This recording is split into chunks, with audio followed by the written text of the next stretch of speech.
এই হলো আমার শখের বাগান। এতদিন কিন্তু এই বাগানটা আমি আপনাদের মাঝে শেয়ার করি নাই, তো ভাবলাম আজকে শেয়ার করি। আমার হাতে কিছু বন দেখতেছে। সকালে ঘুম থেকে উঠে আমার বাগানে আসলাম, আইসে দেখলাম এই যে আলু গাছগুলো বড় হয়ে গেছে। লাল শাক গাছ লাগাইলাম, আর এক সাইডে এটা হচ্ছে আলু গাছ। এটাতেই আমি এখন এই হাতের বনগুলা দিতে আসছি। এই যে আরো আমাদের সাইডে যে দেখেন, এই সাইডে কিন্তু অলরেডি আমার গাছগুলা বড় হয়ে গেছে। এগুলো আলু গাছ, এগুলো আগে লাগানো। এই যে লাস্টে লাগাইছি আলুর বীজগুলো, কারণ এই জায়গাটা পড়ে আছে। এখানে মূলার বীজ লাগাইছিলাম, আর আমার দুষ্ট মুরগিগুলো সব টুরকায় শেষ করে দিচ্ছে। তো ভাবলাম যে আলু গাছ যেহেতু খায় না, তো এইখানে আলু গাছগুলো ভালো রয়েছে, তাই এই খালি জায়গাটায় আলুর বীজ লাগাই দিলাম। তো আর এই জায়গায় অল্প একটু জায়গা কিন্তু লাল শাক, আর এখানে ক্যাপসিকাম, তারপরে নাগামরিচ, দেখেন মরিচগুলার এইগুলার চারাগুলা কি সুন্দর ছিল। মুরগিগুলা সব শেষ করে দিচ্ছে।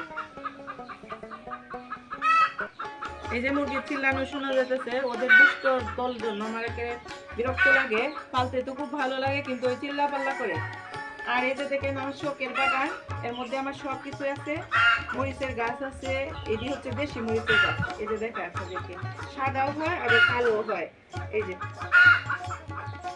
এই যে কালো মরিচ ধরছে, এই যে কালো মরিচ ধরছে। তারপর এই যে বেগুন ধরছে, এই যে বেগুন ধরছে। আরো ফুল আছে, এই যে আরেকটা বেগুন ধরছে। এই যে আরো বেগুন ধরছে, দেখেন। তো এই যে টমেটো গাছ আমি আর এই পরগুলা দিয়ে নিই। আলু গাছ বড় হইলে নাকি এগুলা দিতে হয়, বন দিলে নাকি এটার মধ্যে সুন্দর উঠে। এগুলা তো দেওয়া হয়েছে, এগুলা সুজনের দ্বারা আছে, দেখেন সুন্দর হয়েছে। তো আমার পেঁপে গাছ আছে, তারপরে টমেটো গাছ আছে, এই যে টমেটো, তারপরে বেগুন তো আছে, তারপরে আছে সিম।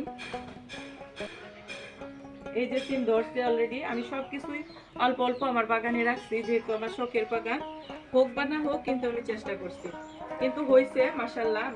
এত খারাপও না। সব ধরনের সবজি আমি দিয়ে রাখছি। তো এই যে আমার একটা মাছা, এই মাছাটা আপনাদেরকে দেখাই।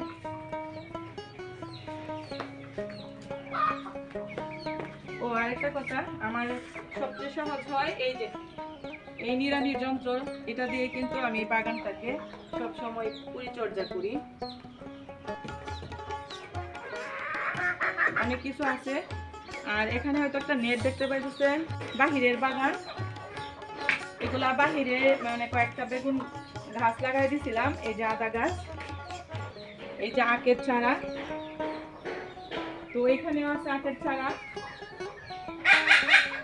সব জায়গায় অল্প অল্প সব ধরনের আইটেম দিছি। আমার সব শখে পূরণ হলো। কিন্তু ওই যে মুরগির যন্ত্রণায় পুরনো একটা নেট ছিল, সেটাই দিয়ে রাখছি। কিচ্ছু করার নাই, কারণ মুরগিতে সব নষ্ট করে দেয়, পাতাগুলো সব ছিঁড়ে খায়। আর এই যে এখানে আছে আমার মাছাটাই, দেখেন এই যে আমার মাছা। এই মাছার মধ্যে তিতা করলা গাছ আছে, আস্তে আস্তে তিতা করলা গাছ সব দিকে ছড়ায় দেবো। আর এই মাছাই লাগাইছিলাম লাউ গাছ, কিন্তু লাউ গাছ আর থাকলো না। এটা আমার একদম চালে ঢুকে গেছে। ওই যে চালে লাউ ধরছে। আর এটা তো আপনারা জানেন, আমার একটা খামার। এই যে খামারের মধ্যে এই যে খামার ঘর, এই সাইডটা কিন্তু আমার খামার ঘর। আর আমি লাকড়ি দিয়ে রান্না করি। কুয়াশার